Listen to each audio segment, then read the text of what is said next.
नमस्कार दोस्तों, आप सभी का फिर से स्वागत है टेक्नोलॉजी कीड़ा चैनल में। और आज मैं आप लोगों को जो टॉपिक बता रहा हूं वो बहुत ही ज्यादा इंटरेस्टिंग टॉपिक है।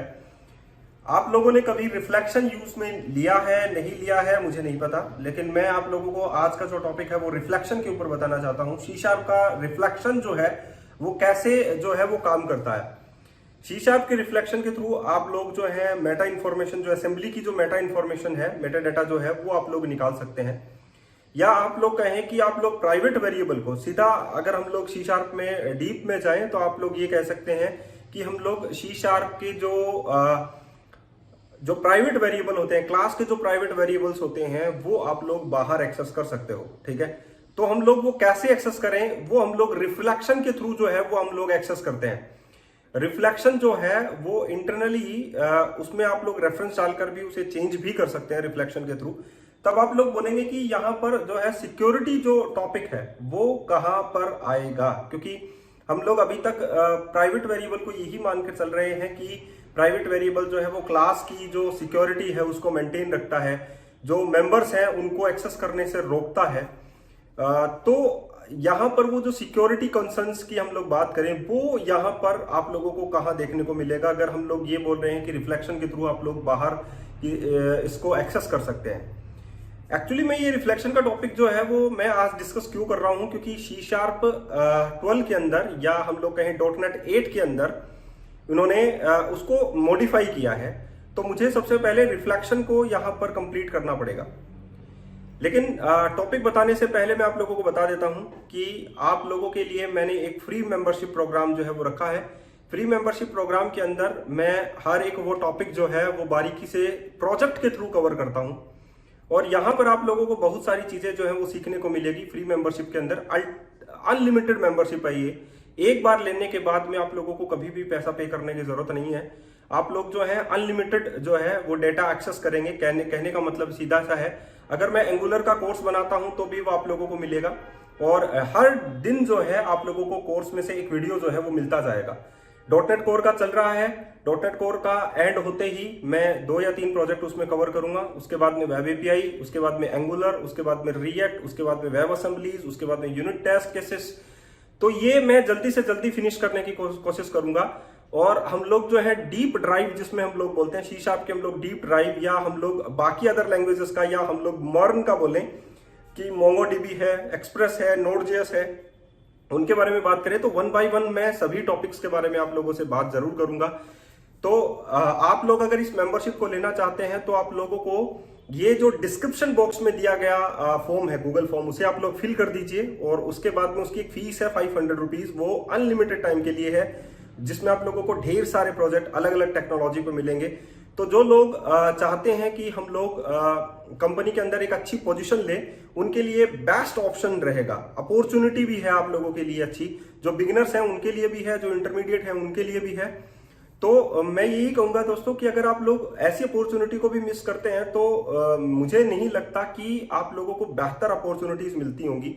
तो मेरे ख्याल से आप लोगों के लिए बेस्ट अपॉर्चुनिटी आप लोगों को जरूर चूज करना चाहिए। गूगल फॉर्म जो है वो जरूर फिल करना चाहिए।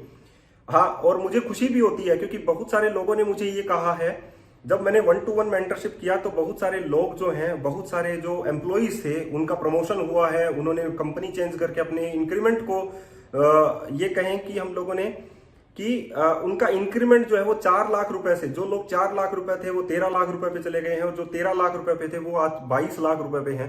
तो वो सिर्फ और सिर्फ जो है वो लोग कहते हैं कि मुझे शुक्रिया, जब वो मुझे करते हैं तो बहुत ज्यादा खुशी होती है। इसीलिए ये प्रोग्राम जो है वो मैंने स्टार्ट किया है फाइनली, कि आप लोग जो है अगर वो बिगिनर हैं तो वो भी जो है कंपनी ज्वाइन कर सकते हैं।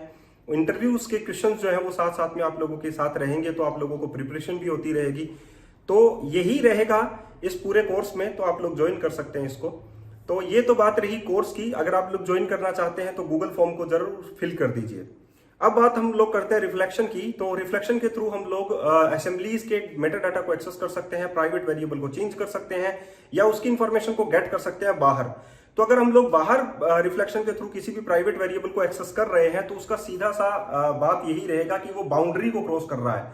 बाउंड्री को क्रॉस करने का मतलब है जो डेवलपर ने प्रतिबंधित की है कुछ चीजें, उसको वो क्रैक कर रहा है। तो ये सभी चीजें जो है वो क्रैक करने की आवश्यकता भी पड़ती है, क्योंकि हम लोगों को जब भी हम लोग टेस्ट केसेस लिखते हैं, तब हम लोगों को कुछ ऐसे वेरिएबल्स हैं जो हम लोग प्राइवेट वेरिएबल्स को बाहर एक्सेस करना पड़ता है, तो हम लोग रिफ्लेक्शन के थ्रू वो चीजें एक्सेस करते हैं। लेकिन बहुत सारे लोगों का ये क्वेश्चन रहेगा कि अगर हम लोग बाहर एक्सेस कर लेंगे तो सिक्योरिटी का मैटर कहाँ रहेगा।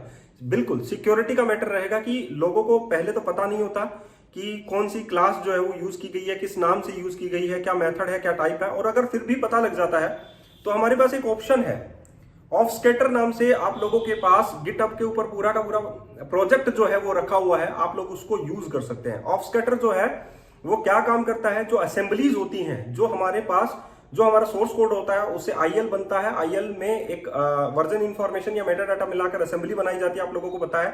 और ये मेटा डाटा जो है वो एक्चुअली में ऑफस्कैटर क्या काम करता है, इसको चेंज कर देता है। मेथड के नेम पे आप लोगों के क्रॉस लगा देगा। कहने का मतलब है एनक्रिप्टेड कर देता है उस फॉर्मेट को। तो अगर एनक्रिप्टेड कर देता है उस फॉर्मेट को तो कोई भी यूजर उसे चेक नहीं कर पाएगा, उसे देख नहीं पाएगा, ठीक है। तो डायरेक्टली आप लोग ये बात समझ सकते हैं कि जो लोग मेरा कोर्स ज्वाइन किए हुए हैं वो समझते हैं कि यहाँ पर कोड कैसे बनता है, सीएसई कंपाइलर क्या कंपाइल करता है, कैसे आईएल कोड बनता है। क्योंकि मैंने ऑलरेडी उनको ये चीज बता दी है, ऑलरेडी उनको मैंने चीज डिलीवर कर दी है कि आईएल कोड क्या होता है। क्योंकि मैं बेसिक से चल रहा हूं और बेसिक टू एडवांस कवर करूंगा, तो उसमें मैं डीप ड्राइव लेकर चलूंगा, तो आप लोगों के लिए आसान रहेगा। तो मैं जैसा बता रहा था कि ऑफस्कैटर जो है आप लोग यूज कर सकते हैं और अपनी डीएलएल असेंबलीज को बचा सकते हैं। तो ये एक बेस्ट ऑप्शन है आप लोगों के लिए। तो मैं इस वीडियो में पूरा कवर करूंगा कि रिफ्लेक्शन के थ्रू आप लोग कैसे प्राइवेट वेरिएबल को बनाएं, ठीक है, कैसे प्रोटेक्ट करें, कैसे अपनी डीएलएल जो होती हैं, एग्जीक्यूटेबल होती हैं, उनको आप लोग कैसे प्रोटेक्ट करें, ठीक है। तो ऑफस्कैटर के थ्रू आप लोग प्रोटेक्ट कर सकते हैं, या आप लोग जो है चेक्शन भी बना सकते हैं, जो व्हाटएवर आप लोगों को अच्छा लगे वो आप लोग चूज कर सकते हैं।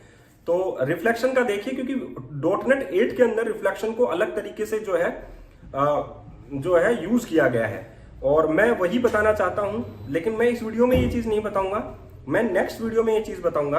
तो अभी चलते हम लोग जानते हैं कि हम लोग रिफ्लेक्शन के थ्रू कैसे प्राइवेट वेरिएबल को एक्सेस करें ट्रेडिशनल वे से।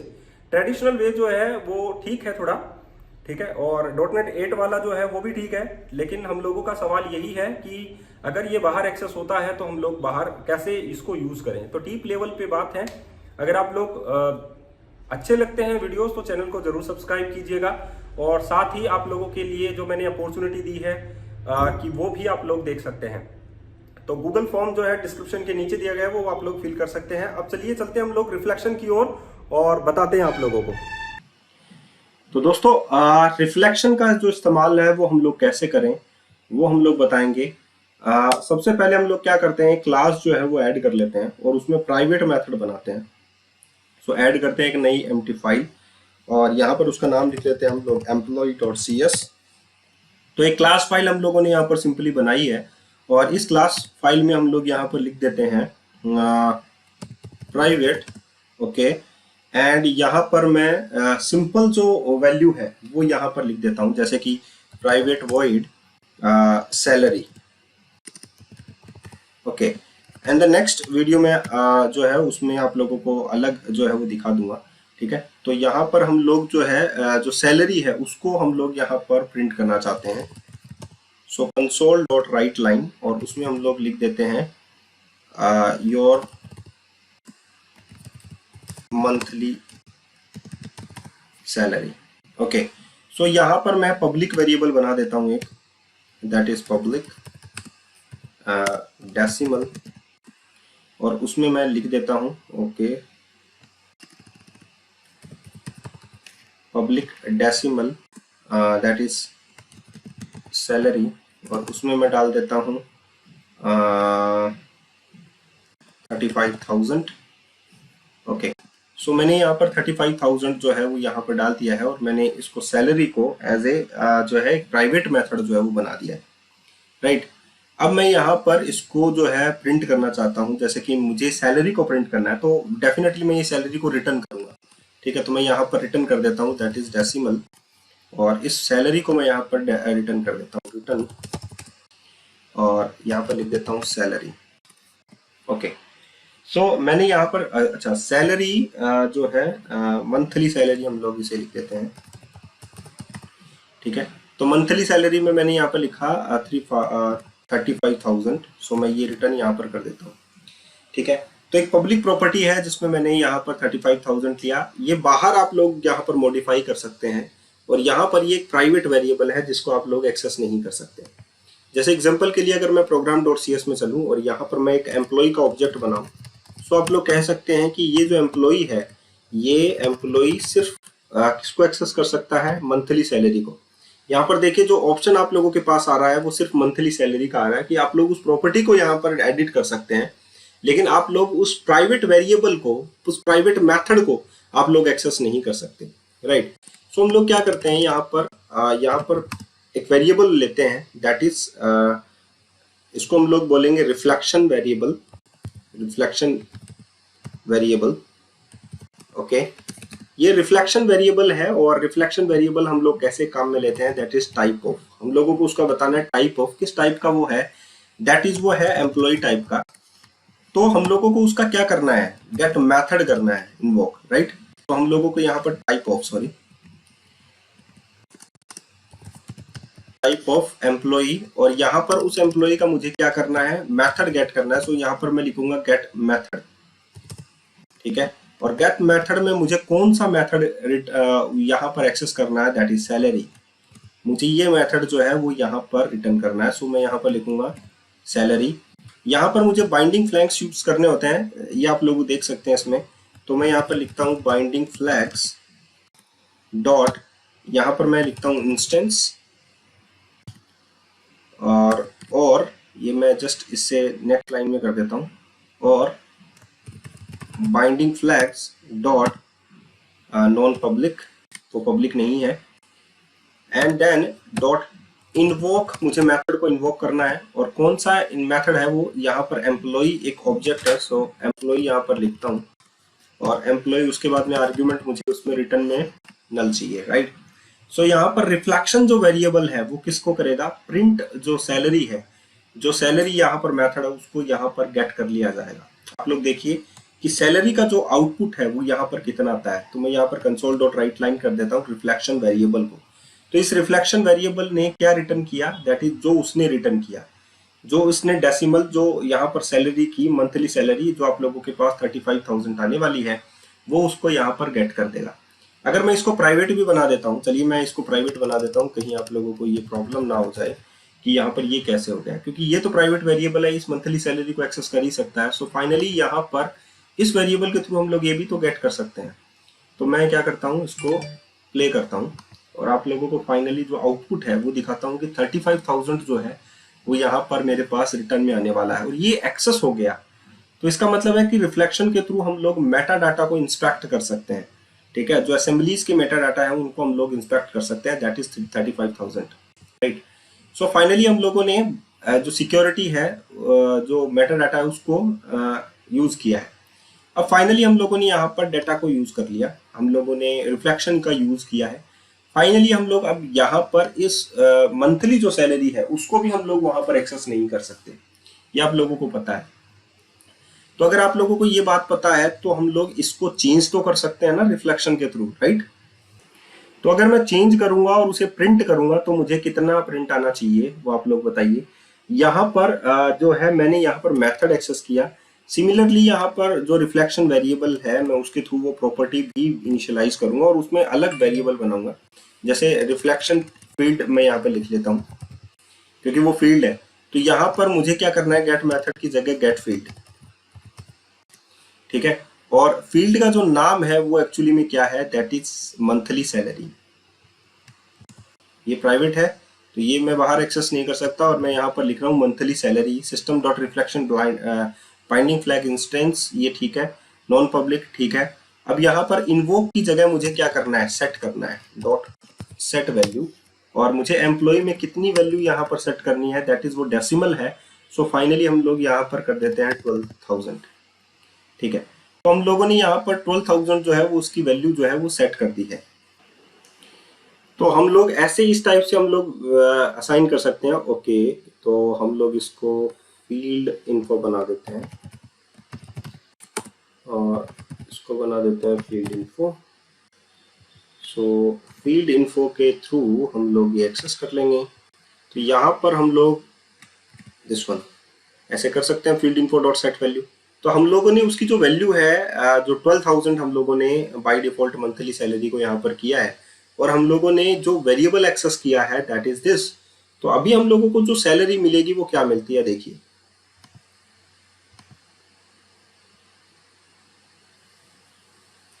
तो फाइनली हम लोग ये कह सकते हैं कि हम लोगों ने क्या किया है, आप लोग देख सकते हैं। ओके ओके, ये आप लोगों के पास डेसिमल में नहीं है, सो डॉट 12m कर देते हैं हम लोग यहाँ पर।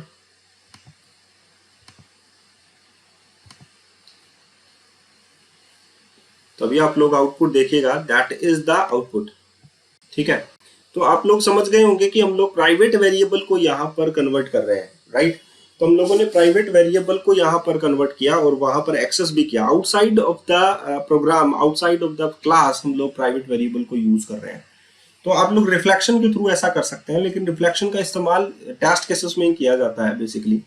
अब हम लोग आप लोगों को बताते हैं कि आप लोगों ने ऐसा कर लिया, तो फिर हम लोग अपनी जो डीएलएल बनेगी, जैसे कि हम लोग इस टेस्ट कंसोल पर जाएं और इसकी जो डीएलएल बनती है, फिर इस वेरिएबल्स को तो कोई भी एक्सेस कर लेगा। तो उसके प्रोटेक्शन के लिए हम लोग अपनी डीएलएल्स को कैसे प्रोटेक्ट करें। डीएलएल को प्रोटेक्ट करना है तो हम लोग चलते हैं अपने ऑब्स्कैटर के पास।